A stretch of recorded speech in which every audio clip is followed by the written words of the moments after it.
अस्सलाम वालेकुम व्यूअर्स। आज मैं बना रही हूँ मूंग दाल की कचौरियाँ, मार्केट जैसे खस्ता। अगर आप लोग ये कचौरियाँ घर में बनाना चाहते हैं तो बिना स्किप किए बगैर ये वीडियो ज़रूर देखिएगा।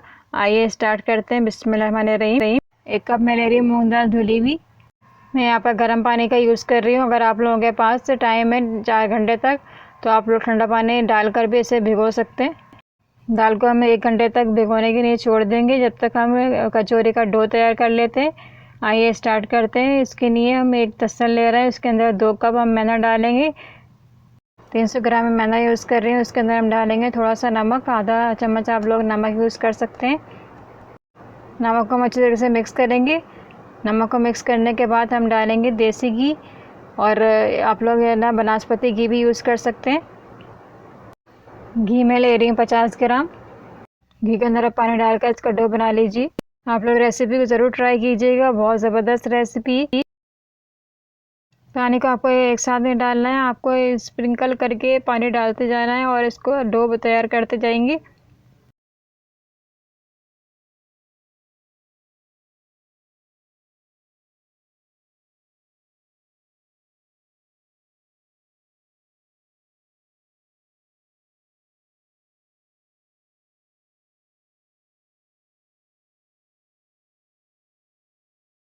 इसके बाद हम 2 से 3 मिनट तक इसे मसल कर डो को रेडी कर लेंगे। मसलने के बाद हम 20 से 25 मिनट तक इसको कवर करके रख लेंगे। देखिए मूंग की दाल हमारी फूल चुकी है। अब हम इसके दाल का पानी बिल्कुल हटा देंगे। उसके बाद हम इसे मिक्सिंग जार के अंदर ग्राइंड करेंगे। मिक्सी जार के अंदर ग्राइंड हमें इस तरीके से करना है, इसका दरदरा सा ग्राइंड करना है। दाल के अंदर पानी डालने की ज़रूरत नहीं होगी क्योंकि इसके अंदर ऑलरेडी मॉइस्चराइज़र मौजूद है। कचौरी बनाने के आपको 2 स्टेप ज़रूर फॉलो करना है। एक दरदरा से इसको पीसना है दाल को, और एक डो को बिल्कुल सॉफ्ट बनाना है आपको।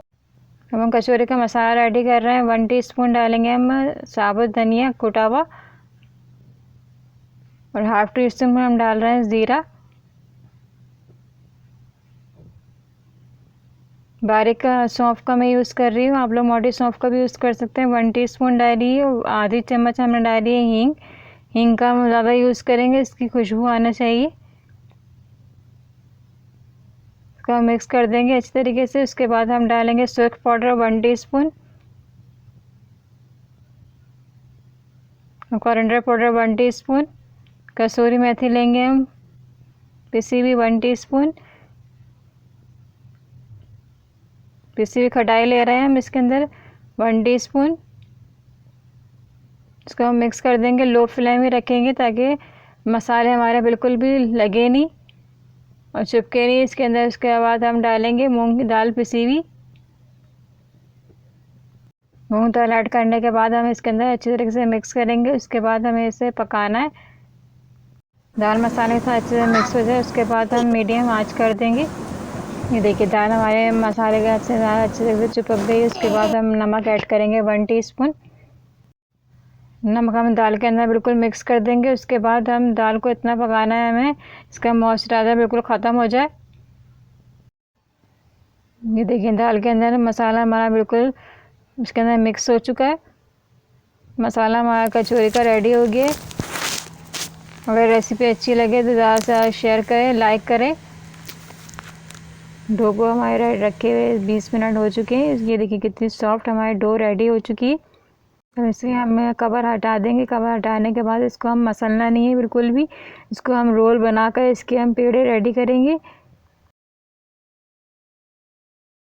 अब हम डो को मसलेंगे नहीं, इसका रोल बनाकर हम इसके पेड़े छोटे छोटे रेडी कर रहे हैं।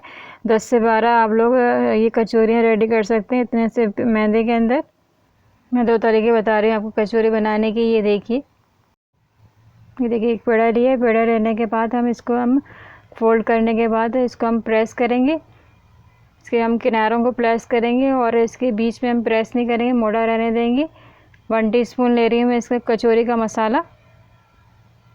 1 टीस्पून कचौरी का मसाला रखने के बाद हम इसे पराठे की तरह इस तरह फोल्ड करेंगे और उसे घुमाते जाएंगे। इसका जो ऊपर का हिस्सा है हटा देंगे मैदे का।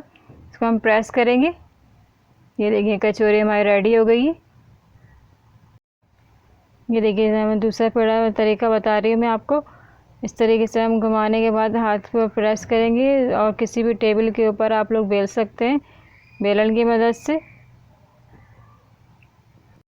ये देखिए कचौरी हमारी बेल चुकी है। उसके बाद मैं इसके ऊपर रखूँगी मसाला इसका 1 टीस्पून। और जिस तरीके से पराठा हम फोल्ड करते हैं इस तरीके से हम कचौरी को फोल्ड करेंगे। ये देखिए हमने इसको बना लिया पेड़ा। इसके जो ऊपर जो मैदा आया वो हम इसे हटा देंगे। ये देखिए इस तरीके से हमारा पेड़ा बन चुका है। इसको हम प्रेस करेंगे हाथ के ऊपर। अब हम किसी भी टेबल के ऊपर स्लैब के ऊपर आप लोग बेल सकते हैं। ये देखिए बेलन की मदद से आप लोग बेलें। ये देखिए कचौरी हमारी रेडी हो जाएगी। मसाला भी हमारा दिख रहा है कचौरी के अंदर। इस तरीके से आप लोग सारी कचौरी रेडी कर सकते हैं। ये देखिए सारी कचौरी में हमारा मसाला नज़र आ रहा है। सबसे पहले आप लोग ऑयल गरम कर लें। ऑयल गरम करने के बाद आप चेक कर लें इसे। तेल को हम सबसे पहले चेक कर लेंगे कितना गर्म है तेल। कचौरियों को हम लो फ्लेम रखेंगे सबसे पहले। उसके बाद कचौरियाँ जब तक ऊपर ना आ जाएं तब तक हम इसे मीडियम आंच नहीं करेंगे। कचौरियाँ हमारे तेल के ऊपर आ चुकी हैं। अब इसे हम मीडियम आंच कर देंगे। ये देखिए कचौरी हमारे ऊपर आ चुकी हैं। इसको हम अच्छी तरीके से फ्राई करेंगे। इसको हम लो फ्लेम पे ही पहले फ्राई करेंगे जब तक ऊपर ना आ जाए। उसके बाद हम मीडियम आंच करेंगे इसकी।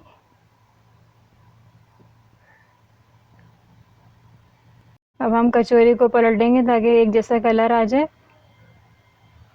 ये देखिए कितनी ज़बरदस्त हमारी कचौरी रेडी हो गई है। आप लोग ये रेसिपी ज़रूर ट्राई कीजिएगा और सब्सक्राइब करना ना भूलिएगा। लाइक करें, ज़्यादा से ज़्यादा शेयर करें। इस रेसिपी को घर में आप लोग ये कचौरी बनाइए, बहुत ही खस्ता बनेगी आपकी। इंशाल्लाह ताला मिलते हैं रेसिपी के साथ। अल्लाह हाफिज़।